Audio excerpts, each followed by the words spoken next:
Hello guys, welcome to Indian affairs.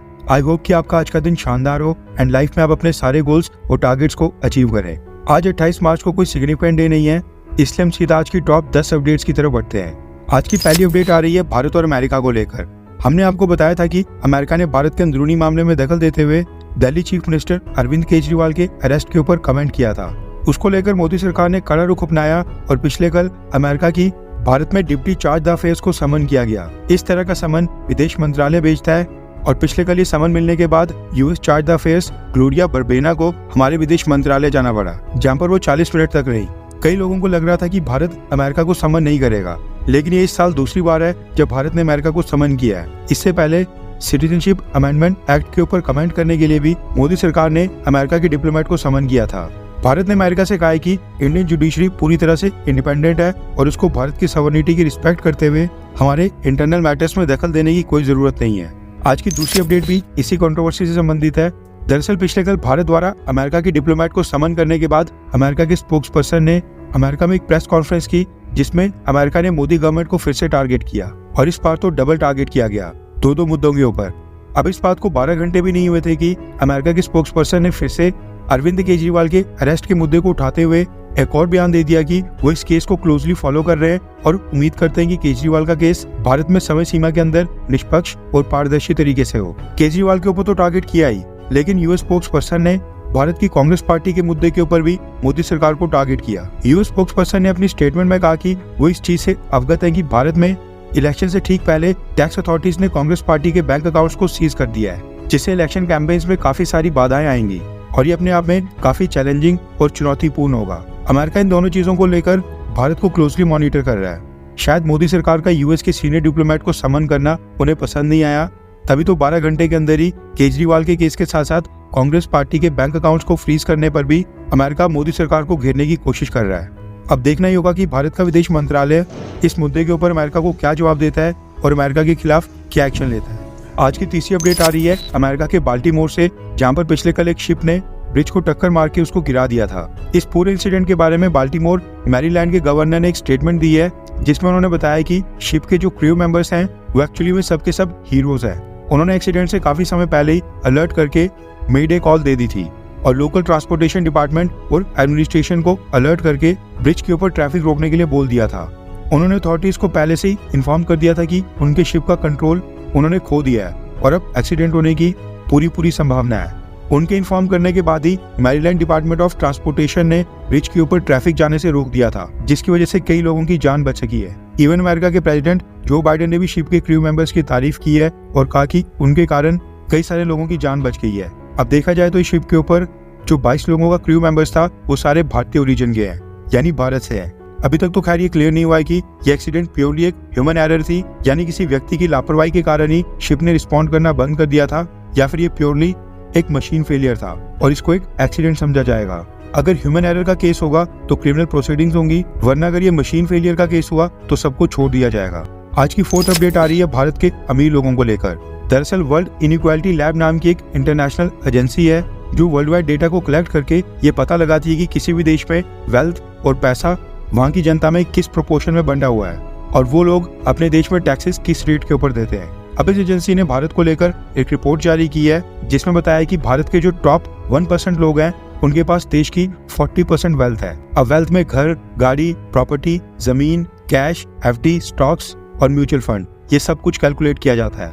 सारे assets, सारी possession और सारी प्रॉपर्टीज में कैलकुलेट होती है। अब अगर हम भारत की पॉपुलेशन को 140 करोड़ माने तो वर्ल्ड इनइक्वालिटी लैब का कहना है कि भारत के 1 करोड़ 40 लाख लोगों के पास भारत की 40% की संपत्ति है, बाकी के 99% लोगों के पास पीछे बची 60% की संपत्ति है। ये तो खैर वेल्थ और प्रॉपर्टी की बात थी। एजेंसी ने इनकम को लेकर भी डेटा रिलीज किया है। वर्ल्ड इनइक्वालिटी लैब का कहना है कि भारत के टॉप 1% लोग यानी 1 करोड़ 40 लाख लोगों के पास भारत की टोटल इनकम का 22.6% शेयर है। वैसे देखा जाए तो ये तो लिटरली एक बहुत ही बड़ी प्रॉब्लम है जो आज की डेट में ना सिर्फ भारत बल्कि पूरी दुनिया फेस कर रही है। गरीब और अमीर लोगों के बीच का जो डिफरेंस है ये काफी बढ़ते जा रहा है। आज की फिफ्थ अपडेट आ रही है भारत और रशिया को लेकर। रिपोर्ट के मुताबिक भारत ने जर्मनी को क्रॉस कर लिया है और अब हम वॉल्यूम के आधार पर रशिया के सबसे बड़े मेडिसिन सप्लायर बन गए। पिछले साल 2023 में भारत ने रशिया को 294 मिलियन पैकेजेस एक्सपोर्ट किए थे जबकि जर्मनी ने केवल 238 मिलियन पैकेजेस। हालांकि ये बात भी सच है कि भारत के नंबर्स रशिया में इसलिए बढ़ रहे हैं क्योंकि जर्मनी और वेस्टर्न देशों की कंपनीज रशिया से खुद ही पीछे हट रही हैं एंड जो स्पेस पीछे बच रहा है उसको भारत की फार्मा कंपनीज पूरा कर रही हैं। पिछले साल जर्मनी ने रशिया को 20% कम मेडिसिन एक्सपोर्ट की थी, जिसकी भरपाई भारत ने की थी। देखा जाए तो भारत एक तरह से रशिया को रेस्क्यू ही कर रहा है, क्योंकि वो सारी सेम मेडिसिन रशिया को भारत से काफी सस्ते दाम के ऊपर मिल रही है। आज की 6th अपडेट आ रही है भारत के पड़ोसी देश मालदीव से। रिपोर्ट निकल कर आ रही है कि मालदीव में ड्रिंकिंग वाटर की ह्यूज शॉर्टेज हो गई थी, यानी वहां पर पीने के पानी की काफी किल्लत हो गई थी। अब मालदीव के नए प्रेसिडेंट मोहम्मद मिजू ने भारत के साथ इतना बड़ा झगड़ा स्टार्ट कर दिया है, ऐसे में वो भारत से पानी मांगकर भारत के सामने झुकना नहीं चाहते थे, इसलिए मालदीव ने मदद मांगी चाइना से। मालदीव के प्रेसिडेंट मोहम्मद मिजू चाइना के दौरे के ऊपर भी गए थे, जिस दौरान उन्होंने चाइना की सरकार से फ्रेश ड्रिंकिंग वाटर की मदद मांगी। एंड अब खबर निकल कर आ रही है कि पिछले कल चाइना ने मालदीव को 1500 टन फ्रेश ड्रिंकिंग वाटर भेज दिया है। रिपोर्ट के मुताबिक चाइना का कहना है कि ये पीने का पानी जो उन्होंने मालदीव को भेजा है ये तिब्बत में ग्लेशियर से कलेक्ट किया गया है, जो कि हाईली क्लीन, क्लियर और मिनरल से भरपूर है। इसके लिए चाइना ने मालदीव से कोई पैसे भी नहीं लिए हैं, यानी ये पानी चाइना की सरकार ने फ्री में मालदीव को दिया है। स्टार्टिंग में चाइना इसी तरह से फ्री चीजें देकर भारत के सभी पड़ोसी देशों को फंसाता है, और यही आज की डेट में मालदीव के साथ भी हो रहा है। आज की 7th अपडेट सऊदी अरेबिया से आ रही है। पिछले कुछ सालों से हम देख रहे हैं कि सऊदी अरब और बाकी अरब देश अपने देशों में रिफॉर्म्स करके सॉफ्ट इस्लाम की ओर बढ़ रहे हैं, कट्टरवाद को छोड़ रहे हैं। खासकर सऊदी अरब में जब से प्रिंस मोहम्मद बिन सलमान आए हैं तब से तो सऊदी अरब में कई सारे चेंजेस देखने को मिले हैं। पिछले कल उन्होंने एक ऐसा ही फैसला लेते हुए सऊदी अरब की महिलाओं को आधिकारिक तौर के ऊपर मिस यूनिवर्स कॉन्टेस्ट में हिस्सा लेने की परमिशन दे दी है। बिल्कुल ठीक सुना आपने, सऊदी अरब इस बार आधिकारिक तौर के ऊपर मिस यूनिवर्स कॉन्टेस्ट में डेब्यू करने जा रहा है एंड सऊदी अरेबिया को रिप्रेजेंट करेंगी रूमी अल खतानी, जो कि सऊदी अरब में एक मॉडल है। सऊदी अरब का ये फैसला उनके देश में वुमेन एम्पावरमेंट के लिए एक बहुत ही बड़ी अचीवमेंट माना जा रहा है। आज की 8th अपडेट आ रही है यूक्रेन और भारत को लेकर।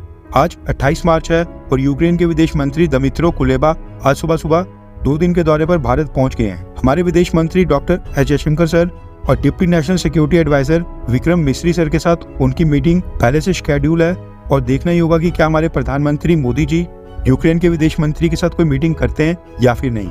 इसके साथ ही यूक्रेन के साथ हमारे कोई खास इतने करीबी संबंध नहीं है, ऐसे में ये देखना इंटरेस्टिंग होगा कि दोनों देश आपस में कौन कौन सी डील्स को साइन करते हैं। आज की 9th अपडेट आ रही है रशिया से। कुछ दिन पहले रशिया के अंदर एक कंसर्ट मॉल के ऊपर जो हमला हुआ था उसको लेकर रशिया की इंटेलिजेंस एजेंसी ने काफी बड़े आरोप लगाए हैं। जिस तरह से भारत में रॉ इंटेलिजेंस एजेंसी है, ठीक उसी तरह से रशिया में फेडरल सिक्योरिटी सर्विस यानी FSB है। FSB इंटेलिजेंस एजेंसी के चीफ अलेक्जेंडर बोर्टनिकोव ने पिछले कल एक स्टेटमेंट जारी की है, जिसमें उन्होंने कहा है कि मॉस्को में जो कंसर्ट मॉल के ऊपर हमला हुआ था उसके पीछे अमेरिका, यूनाइटेड किंगडम यानी कि ब्रिटेन और यूक्रेन है, यानी इन 3 देशों ने मिलकर रशिया में हमला करवाया है। हालांकि रशिया ने अभी तक इस चीज के सबूत नहीं दिए कि ये 3 देश कैसे इन्वॉल्व थे। आज की 10वीं अपडेट आ रही है टर्की और इजराइल को लेकर। दरअसल टर्की की सरकार के टर्की स्टैटिस्टिकल इंस्टीट्यूट ने एक डेटा रिलीज करके ये बताया कि इस फाइनेंशियल ईयर में टर्की की सरकार ने कौन कौन से देश को क्या क्या सामान एक्सपोर्ट किया है। अब इस लिस्ट में इजराइल का भी नाम है, और ये साफ तौर पर मेंशन किया गया है कि इस फाइनेंशियल ईयर में टर्की ने इजराइल को gun powder, explosive substances, flammable substances, ammunition, weapon और स्पेयर पार्ट्स एक्सपोर्ट किए हैं। अब क्योंकि ये डेटा टर्किश गवर्नमेंट की एक डिपार्टमेंट ने रिलीज किया है, ऐसे में टर्की की सरकार इसे नकार भी नहीं सकती है। अब ऑब्वियस है कि ये सारे हथियार और गोला बारूद इजराइल की फोर्सेस इस समय गाजा में मुस्लिम्स के ऊपर इस्तेमाल कर रही है। ऐसे में जैसे ये रिपोर्ट पब्लिक हुई उसके बाद से टर्की की सरकार के खिलाफ बैकलैश स्टार्ट हो गया है, और इस चीज को लेकर मुस्लिम वर्ल्ड के लोग अब अर्दोगान को गालियां दे रहे हैं और ये कह रहे हैं कि एक तरफ वो गाजा के लोगों की वकालत करते हैं, मुस्लिम देशों का लीडर बनने की कोशिश करते हैं, तो दूसरी तरफ उनकी सरकार इजराइल को हथियार और एम्युनिशन बेच रही है, जिनसे इजराइल की फोर्सेस गाजा में लगातार हमले कर रही है और रमजान के महीने में भी मुस्लिम लोगों को मार रही है। ये तो पूरी तरह से एक दोगलापन है और मुस्लिम उम्मा के साथ धोखा और फ्रॉड करना हुआ। इस चीज को लेकर अब अर्दोगान को काफी गालियां पड़ रही है और खासकर ट्विटर के ऊपर काफी लोग अर्दोगान को बुरा भला बोल रहे हैं।